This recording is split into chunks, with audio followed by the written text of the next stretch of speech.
Base po sa research, ang anxiety ay karaniwang nararanasan ng marami at may iba't ibang paraan para ito ay magamot o makontrol. Depende sa tindi ng sintomas. Narito ang mga isang paraan ng paggamot.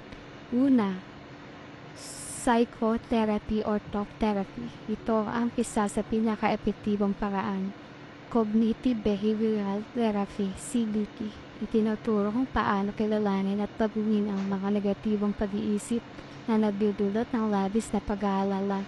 Exposure Therapy, unti-unting hinaharap ang mga bagay na nakapagpapa-anxious upang mabawasan ang takot sa mga ito.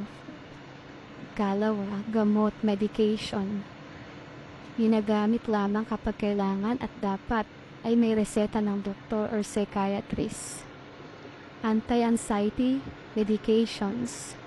Benzodiazepines. Mabilis ang epekto pero hindi pangmatagalang solusyon dahil pwedeng makasanayan.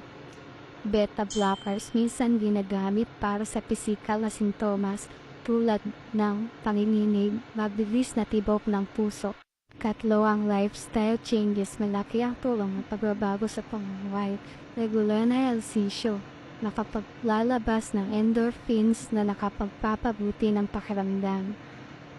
Tamang tulog, subukang matulog ng 7 to 9 oras bawat gabi. Healthy diet, iwasan ang sobrang caffeine, alak at processed food. Pahinga at relaxation techniques gaya ng deep breathing, meditation o yoga. 4, social at emotional support. Makipag-usap sa mga pinagkakatiwalaang kaibigan o pamilya.